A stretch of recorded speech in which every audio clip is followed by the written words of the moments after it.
12வது தசகத்தில் ஸ்ரீ நாராயண பட்டத்திரி பெருமாள் எவ்வாறு அசுரனிடமிருந்து வேதங்களை மீட்டு பிரம்மனிடம் ஒப்படைக்கிறார் என்பதை மிக அழகாக வர்ணித்திருப்பார்.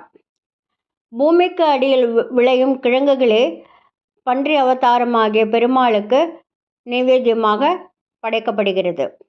ஸ்ரீமுஷ்ணம் என்னும் ஸ்தலத்தில் பூவராக சுவாமிக்கு கோரை கிழங்கே பிரதான நைவேத்தியமாகும். சர்க்கரை வள்ளி கிழங்கையும் வேக வைத்து நாம் சுவாமிக்கு நிவேதனமாக படைக்கலாம்.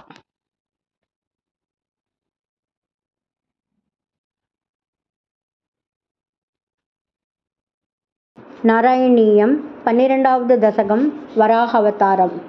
स्वायम्भुवो मनुरतो जनसर्गशीलो दृष्ट्वा महीमसमये सलिले निमग्नां स्रष्टारमापशरणं भवदङ्घ्रिसेवा सुष्टाशयं मुनिजनैः सह सत्यलोके कष्टं प्रजा सृजति मय्यवनी निमग्ना स्थानं सरोजभव कल्पय तत्प्रजानाम् इत्येवमेष कथितो मनुना स्वयंभूः अम्बोरुहाक्ष तव पादयुगं व्यचिन्तीत् हा हा विभो जलमहं न्यपिपं पुरस्तात् अद्यापि मज्जति मही किमहं करोमि इत्थं त्वदङ्घ्रियुगलं शरणं गतोऽस्य नासापुटात् समभवः शिशुकोलरूपी अङ्गुष्ठमात्रवपुरुत्पतितः पुरस्तात् भूयोत कुम्भिसदृशः समजृम्भतास्त्वम् अभ्रे तथाविधम् उदीक्ष्य भवन्तमुच्चैः विस्मेरतां विधिरगा सह सूनुभिस्वैः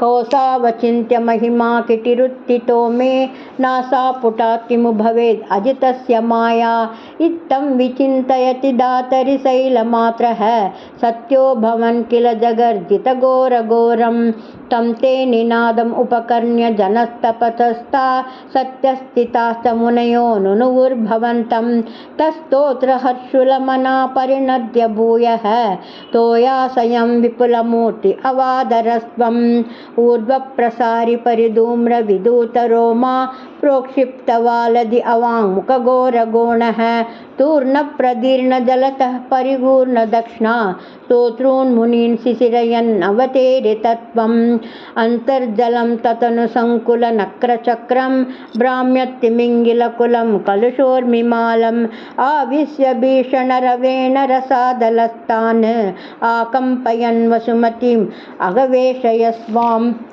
दृष्टावतेतैत्यहतकेन रसादलान्ते संसेवितां झटिति कूटगिटिर्विभोत्वम् आपातुकान् अविगणय्य सुरारिकेटान् दंष्ट्राङ्कुरेण वसुताम् अदता सलीलम् अभ्युत्तरन्नततरां दशनाग्रलग्न मुस्ताङ्गुराङ्गित इवादिकबीवरात्मा उद्धूतघोरसलिला जलतेरुदञ्चन् क्रीडावराहवपुरीश्वर पाहि रोगात्.